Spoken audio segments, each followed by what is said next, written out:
ପିଲାମାନେ ମୁଁ ତୁମକୁ ଆମର ନବମ ଶ୍ରେଣୀ ଭୂଗୋଳ ବହି ପ୍ରଥମ ଅଧ୍ୟାୟ ଭାରତ ଆକାର ଓ ଅବସ୍ଥିତିର ତୃତୀୟ ଭାଗ ଶିକ୍ଷା ପ୍ରଦାନକୁ ସ୍ୱାଗତ କରୁଛି। ଆମର ବାକି ରହିଛି ଆମର ପଡ଼ୋଶୀ ଦେଶ, ଭାରତର ପଡ଼ୋଶୀ ଦେଶ। ସାମରିକ ଦୃଷ୍ଟିକୋଣରୁ ଭାରତ ଦକ୍ଷିଣ ଏସିଆର ଏକ ମହତ୍ତ୍ୱପୂର୍ଣ୍ଣ ଦେଶ। କାହିଁକି ମହତ୍ତ୍ୱପୂର୍ଣ୍ଣ ଦେଶ ନା ଦେଖ, ଆମେ ଯଦି ଦେଖିବା ସାମରିକ ଦୃଷ୍ଟିକୋଣରୁ, ଯଦି ଆମର ଏସିଆର ମ୍ୟାପ୍କୁ ଆମେ ଦେଖିବା, ଏସିଆର ଆମେ ପଢ଼ିଥିଲେ ଆଗରୁ, ଏସିଆର ଦକ୍ଷିଣ ପାର୍ଶ୍ୱରେ ଭାରତ ଅବସ୍ଥିତ। ତେଣୁ ସାମରିକ ଦୃଷ୍ଟିକୋଣରୁ ଉପର ଭାଗରେ ରହିଲା ସ୍ଥଳ ଭାଗ ସହିତ ଅନ୍ୟ ଦେଶ ସହିତ ଇଏ ଜଡ଼ିତ। ତା ଛଡ଼ା ଏପଟରେ ଆମର ବିଶାଳ ଜଳଭାଗ ରହିଛି।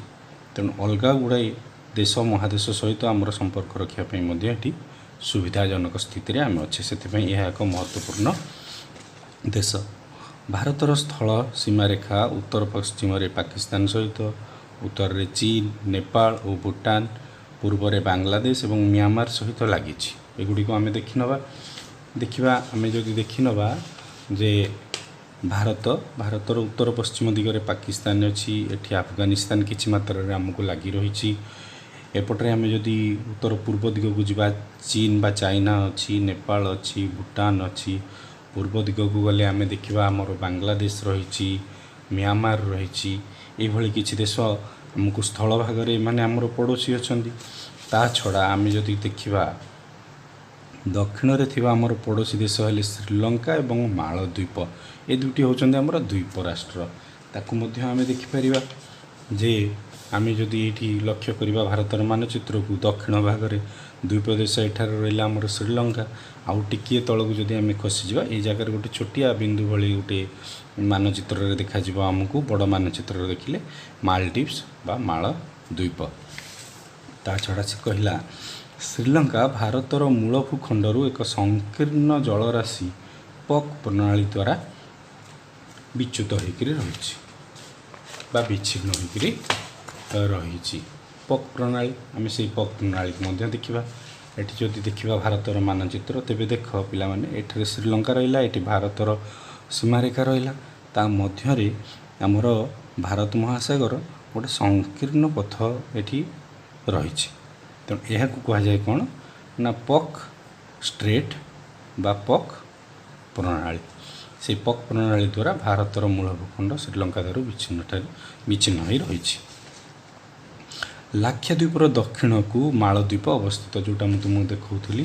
ଏଠି ଆମର ଯଦି ଲାକ୍ଷାଦ୍ୱୀପ ରହେ ଏହି ଏରିଆରେ, ତାହେଲେ ୟାର ଦକ୍ଷିଣ ଦିଗକୁ ଏଠି ମାଳଦ୍ୱୀପ ଅବସ୍ଥିତ। ଆଣ୍ଡାମାନ ନିକୋବର ଦ୍ୱୀପପୁଞ୍ଜର ଅନତି ଦୂରରେ ଦକ୍ଷିଣ ପୂର୍ବ ଏସିଆର ଇଣ୍ଡୋନେସିଆ, ମାଲେସିଆ ଏବଂ ଥାଇଲାଣ୍ଡ ଆମର ପଡ଼ୋଶୀ ଦେଶ। ଯଦି ଆମେ ଏସିଆ ପାଖକୁ ଯିବା, ଏଇଠି ଆମର ଆଣ୍ଡାମାନ ନିକୋବର ଦ୍ୱୀପପୁଞ୍ଜ ଏହି ସ୍ଥାନରେ ରହିବ। ଏହାର ଦକ୍ଷିଣ ପୂର୍ବ ଦିଗରେ ରହିଛି କିଏ ସବୁ ରହିଛନ୍ତି ଆମର ଥାଇଲାଣ୍ଡ ଅଛି, ମାଲେସିଆ ଅଛି ଏବଂ ଇଣ୍ଡୋନେସିଆ ରହିଛି।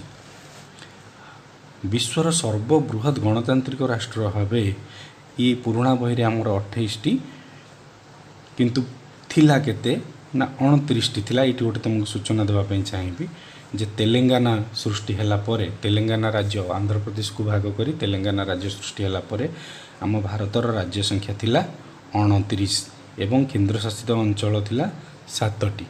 ତେବେ ତୁମେମାନେ ଜାଣିଥିବ ଯେ ଆମର 5 ଅଗଷ୍ଟ 2019ରେ ଆର୍ଟିକିଲ୍ 370, ଯେଉଁଟାକି ଜାମ୍ମୁ କାଶ୍ମୀରକୁ ଗୋଟେ ସ୍ୱତନ୍ତ୍ର ରାଜ୍ୟର ପାହ୍ୟା ଦେଉଥିଲା, ସେଇଟା ଗଲା ପରେ ଅକ୍ଟୋବର 31 ତାରିଖ 2019ରେ ଜାମ୍ମୁ କାଶ୍ମୀରକୁ ଭାଗ କରିଦିଆଯାଇ ତାକୁ ଆଉ ରାଜ୍ୟର ପାହ୍ୟା ନ ଦିଆଯାଇ ତାକୁ 2ଟି କେନ୍ଦ୍ରଶାସିତ ଅଞ୍ଚଳରେ ଘୋଷଣା କରାଯାଇଛି।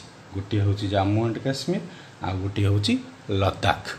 ତେଣୁ ବର୍ତ୍ତମାନ ଆମର ଯାହା ଏଠି ପ୍ରିଣ୍ଟ ଅଛି 28 ପୁରୁଣା ବହିରେ, ଏଇ 28ଟି ରାଜ୍ୟ ଆମର ପୁଣି ହୋଇଗଲା। 29ରୁ ଗୋଟେ କଟିଗଲା, ଜାମ୍ମୁ କାଶ୍ମୀର କଟିଗଲା, 28 ହୋଇଗଲା। ଏବଂ କେନ୍ଦ୍ରଶାସିତ ଅଞ୍ଚଳରେ କ'ଣ ହେଲା ନା ଆଉ 2ଟି ବଢ଼ିଗଲା। ତାହେଲେ କ'ଣ ହୋଇଗଲା ନା 9ଟି। କିଏ ବଢ଼ିଲେ ନା ଜାମ୍ମୁ ଆଣ୍ଡ କାଶ୍ମୀର ଏବଂ ଲଦାଖ, 9ଟି କେନ୍ଦ୍ରଶାସିତ ଅଞ୍ଚଳ ହୋଇଗଲା। ଆମେ ଗୋଟେ ମନେ ରଖିବା ଉଚିତ ପିଲାମାନେ ଏଠି ଯେ ଯେତେବେଳେ ଆମର ଭାରତର ରାଜ୍ୟ ଗୁଡ଼ାକ ତିଆରି କରାଯାଉଥିଲା, ସ୍ୱାଧୀନତା ପରବର୍ତ୍ତୀ ଅବସ୍ଥାରେ ହେଉ ବା ପୂର୍ବବର୍ତ୍ତୀ ଅବସ୍ଥାରେ ହେଉ, ରାଜ୍ୟ ତିଆରି କରିବାର ମୂଳ ଭିତ୍ତି ଥିଲା କ'ଣ ନା ଭାଷା। ଯେମିତିକି 1936 ମସିହା ଏପ୍ରିଲ ମାସ 1 ତାରିଖରେ ଆମର ଓଡ଼ିଶାକୁ ଗୋଟେ ସ୍ୱତନ୍ତ୍ର ରାଜ୍ୟ ଦିଆଗଲା। କାହିଁକି କରାଗଲା ନା ଏଠି ଓଡ଼ିଆ ଭାଷାକୁ ଆଧାର କରିକି ଗୋଟିଏ ରାଜ୍ୟ ତିଆରି କରାଗଲା। ଭାଷା ଭିତ୍ତିରେ ରାଜ୍ୟଗୁଡ଼ିକୁ ଗଠନ କରାଯାଇଛି ଓ ପ୍ରଶାସନିକ ସୁବିଧା ପାଇଁ ରାଜ୍ୟଗୁଡ଼ିକୁ ଜିଲ୍ଲାଗୁଡ଼ିକୁ ଅନେକ ଛୋଟ ଛୋଟ ବିଭାଗରେ ବିଭକ୍ତ କରାଯାଇଛି। କ'ଣ ନା ଯେମିତି ତହସିଲ, ମଣ୍ଡଳ ବା ବ୍ଲକ ଏଇଭଳି ଆମକୁ ଭାଗ ଭାଗ କରାଯାଇଛି। ପଞ୍ଚାୟତ, ଗାଁ। ତାହେଲେ ଆମକୁ ଏଠାରେ ଦିଆଗଲା କ'ଣ ପିଲାମାନେ ନା ଆମର ରାଜ୍ୟଗୁଡ଼ିକର ନାଁ ଏବଂ ତା'ର ରାଜଧାନୀ ଗୁଡ଼ିକ ସବୁ ତୁମକୁ ମନେ ରଖିବା ପାଇଁ ପଡ଼ିବ। ତେଣୁ ତୁମ ପାଇଁ ମୁଁ ଏଠି ତା'ର ମଧ୍ୟ ଗୋଟେ ଚାର୍ଟଟିଏ କାଢ଼ି ଦେଇଛି ଇଣ୍ଡିଆନ୍ ଷ୍ଟେଟ୍ସ। ଏଇ ଇଣ୍ଡିଆନ୍ ଷ୍ଟେଟ୍ସରେ ତୁମେ ଦେଖିପାରିବ ଆନ୍ଧ୍ରପ୍ରଦେଶର କ୍ୟାପିଟାଲ ହେଉଛି ବା ରାଜଧାନୀ ହାଇଦ୍ରାବାଦ, ଅରୁଣାଚଳ ପ୍ରଦେଶର ଇଟାନଗର, ଆସାମର ଦିସପୁର, ବିହାରର ପାଟନା, ଛତିଶଗଡ଼ର ରାୟପୁର, ଗୋଆର ପାନାଜୀ, ଗୁଜରାଟର ଗାନ୍ଧୀନଗର, ହରିୟାଣାର ଚଣ୍ଡିଗଡ଼, ହିମାଚଳ ପ୍ରଦେଶର ସିମଲା, ଜାମ୍ମୁ ଆଣ୍ଡ କାଶ୍ମୀର ଯେଉଁଟାକି ଭାଗ ଭାଗ ହୋଇଯାଇଛି ତା'ର ଶ୍ରୀନଗର, ଝାଡ଼ଖଣ୍ଡର ରାଞ୍ଚି, କର୍ଣ୍ଣାଟକର ବେଙ୍ଗାଲୁରୁ, କେରଳ ତିରୁବନନ୍ତପୁରମ୍, ମଧ୍ୟପ୍ରଦେଶର ଭୋପାଳ, ମହାରାଷ୍ଟ୍ରର ମୁମ୍ବାଇ, ମଣିପୁର ଇମ୍ଫାଲ, ମେଘାଳୟ ଶିଲଂ, ମିଜୋରାମ ଆଇଜଲ, ନାଗାଲାଣ୍ଡ କୋହିମା, ଓଡ଼ିଶା ଭୁବନେଶ୍ୱର, ପଞ୍ଜାବ ଚଣ୍ଡିଗଡ଼, ରାଜସ୍ଥାନ ଜୟପୁର, ସିକିମ ଗ୍ୟାଙ୍ଗଟକ୍, ତାମିଲନାଡ଼ୁ ଚେନ୍ନାଇ। ଏଇଠି ଯେଉଁ ନୂଆ ରାଜ୍ୟ କଥା ମୁଁ ତୁମକୁ କହୁଥିଲି ତେଲେଙ୍ଗାନାର ବି ସେଇ ହାଇଦ୍ରାବାଦ ରହିଛି, ଆନ୍ଧ୍ରପ୍ରଦେଶ ସହିତ ସମାନ ରହିଛି। ତ୍ରିପୁରାର ଅଗରତାଲା, ଉତ୍ତରପ୍ରଦେଶର ଲକ୍ଷ୍ନୌ, ଉତ୍ତରାଖଣ୍ଡର ଡେରାଡୁନ, ୱେଷ୍ଟବେଙ୍ଗଲର କୋଲକାତା। ଠିକ୍ ସେମିତି ଏଠି 7ଟା ୟୁନିୟନ ଟେରିଟୋରୀ ବା କେନ୍ଦ୍ରଶାସିତ ଅଞ୍ଚଳର ମଧ୍ୟ ରହିଛି। କ୍ୟାପିଟାଲ ଆଣ୍ଡାମାନ ନିକୋବରର ପୋର୍ଟ ବ୍ଲେୟାର, ଚଣ୍ଡିଗଡ଼ର ଚଣ୍ଡିଗଡ଼, ଦାଦରା ନଗର ହାବେଳୀର ସିଲଭାସା, ଡାମନ ଆଣ୍ଡ ଡିଉର ଡାମନ, ଲାକ୍ଷାଦ୍ୱୀପର Kavaratti, Delhi national capital territory ଯେଉଁଟାକି ଦିଲ୍ଲୀ, ତାହାର ମଧ୍ୟ ସେଇ ଦିଲ୍ଲୀ ରହିଛି। ପୁଡୁଚେରୀ ବା ପଣ୍ଡିଚେରୀର ପଣ୍ଡିଚେରୀ। ଏମିତି ଆମର ସବୁଗୁଡ଼ାକ କ୍ୟାପିଟାଲ ଏବଂ ରାଜ୍ୟ ନାଁ ବା କେନ୍ଦ୍ରଶାସିତ ଅଞ୍ଚଳ ନାଁ ତୁମକୁ ମନେ ରଖିବାକୁ ପଡ଼ିବ। ଏଥିରୁ କୋଶ୍ଚିନ୍ ଆସିବ, ସର୍ଟ କୋଶ୍ଚିନ୍ ଆସିବ। ବର୍ତ୍ତମାନ ଏଇ ଭାଗରେ ଆମର ଏଇ ବିଷୟଟି ଶେଷ ହୋଇଛି। ତୁମ ପାଇଁ କିଛି ଗୁଡ଼ିଏ କାମ ଦେଇଛି। ମାନଚିତ୍ର ଦେଖି ଭାରତର ପୂର୍ବ ଉପକୂଳ ଓ ପଶ୍ଚିମ ଉପକୂଳରେ କେତୋଟି ଲେଖାଏଁ ରାଜ୍ୟ ଓ କେନ୍ଦ୍ରଶାସିତ ଅଞ୍ଚଳ ଅଛି ତା'ର ସଂଖ୍ୟା ନିର୍ଣ୍ଣୟ କର। ତେଣୁ ତୁମେ ଯଦି ଇଣ୍ଡିଆର ପଲିଟିକାଲ ମ୍ୟାପ୍ ସଂଗ୍ରହ କରିପାରିବ, ଏ ପଲିଟିକାଲ ମ୍ୟାପ୍ରେ ପୂର୍ବ ପଟରେ କେତେ ରହିଛି, ପଶ୍ଚିମ ପଟରେ କେତେ ରହିଛି, ୟାକୁ ହିସାବ କରି ତୁମେ କାଢ଼ିପାରିବ। କ୍ଷେତ୍ରଫଳ ଦୃଷ୍ଟିରୁ କେଉଁଟି ଭାରତର ସବୁଠାରୁ ବଡ଼ ଓ କେଉଁଟି ସବୁଠାରୁ ସାନ ରାଜ୍ୟ, ତୁମେ ମଧ୍ୟ ଏ କଥା ଦେଖିକିରି ଜାଣିପାରିବ। ଏଠି କ୍ଷେତ୍ରଫଳ ଦୃଷ୍ଟିରୁ ପ୍ରାୟ ଆଉ ଗୋଟିଏ ଯଦି ଆମର ପଲିଟିକାଲ ମ୍ୟାପ୍ ହେଲେ ସେଇଟା ଆମେ ଜାଣିପାରନ୍ତେ ଠିକ୍ସେ। ତଥାପି ଏଠାରେ ଆମେ ଜାଣିପାରୁଛେ ପ୍ରାୟ ଆମର ରାଜସ୍ଥାନ, ଉତ୍ତରପ୍ରଦେଶ ଏଇଭଳି କିଛି ରାଜ୍ୟ ଅଛି ଯେଉଁଗୁଡ଼ାକ କି ଆମର ଆସିପାରିବ। ତୁମେ ତା ଭିତରୁ ଦେଖିପାରିବ କେଉଁ ରାଜ୍ୟଗୁଡ଼ିକ ଆନ୍ତର୍ଜାତୀୟ ସୀମାରେଖାକୁ ସ୍ପର୍ଶ କରୁନାହାନ୍ତି କିମ୍ବା ଉପକୂଳବର୍ତ୍ତୀ ରାଜ୍ୟ ନୁହନ୍ତି। ଆନ୍ତର୍ଜାତୀୟ ସୀମାରେଖାକୁ ସ୍ପର୍ଶ କରୁନାହାନ୍ତି କିମ୍ବା ଉପକୂଳ, ସମୁଦ୍ର କୂଳବର୍ତ୍ତୀ ରାଜ୍ୟ ହୋଇନଥିବେ କିମ୍ବା ଆନ୍ତର୍ଜାତୀୟ ସୀମାରେଖା କହିଲେ ପଡ଼ୋଶୀ ଦେଶ ସହିତ ତାଙ୍କର ସୀମାରେଖା ରହୁନଥିବ। ତା ଅର୍ଥ ଏମିତି ମଧ୍ୟପ୍ରଦେଶ, ଛତିଶଗଡ଼, ଝାଡ଼ଖଣ୍ଡ ଏଇଭଳି କେତେକ ରାଜ୍ୟ ଆମର ଆସିବେ। ନିମ୍ନଲିଖିତ ଦେଶଗୁଡ଼ିକର ସୀମାରେଖା ସହିତ ଯେଉଁ ରାଜ୍ୟଗୁଡ଼ିକର ସୀମାରେଖା ସ୍ପର୍ଶ କରୁଅଛି ସେଗୁଡ଼ିକୁ 4 ଭାଗରେ ବିଭକ୍ତ କରି ଲେଖ। ପାକିସ୍ତାନ, ଚୀନ, ମିଆଁମାର, ବାଂଲାଦେଶ।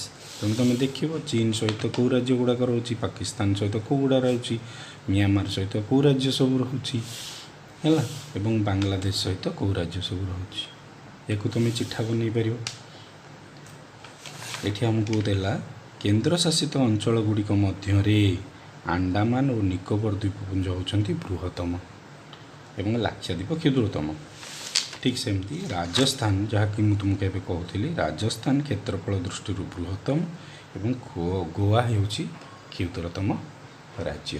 ୟାକୁ ଆମକୁ ମନେ ରଖିବାର ଅଛି। ତ ମୁଁ ଆଶା କରୁଛି ଏହି ସମ୍ପୂର୍ଣ୍ଣ ବିଷୟଟିକୁ ମୁଁ ଯାହା 3 ଭାଗରେ ତୁମକୁ ପଢ଼େଇଲି ତୁମର ଏଥିରେ ଆଉ ବୁଝିବାରେ କିଛି ଅସୁବିଧା ହୋଇନଥିବ। ୟାର ପ୍ରଶ୍ନାବଳୀ ରହିଛି। ୟାର ପ୍ରଶ୍ନାବଳୀ ଗୁଡ଼ିକୁ ତୁମେ ବହିକୁ ଭଲ ଭାବରେ ପଢ଼ି ସାରିଲା ପରେ ଆଉ ଥରେ मूलरू शेष जाए यार प्रश्नावली गुड़ी खातार करी रखिब। ए पर्यायर मु एबे विदाय नौछि। धन्यवाद।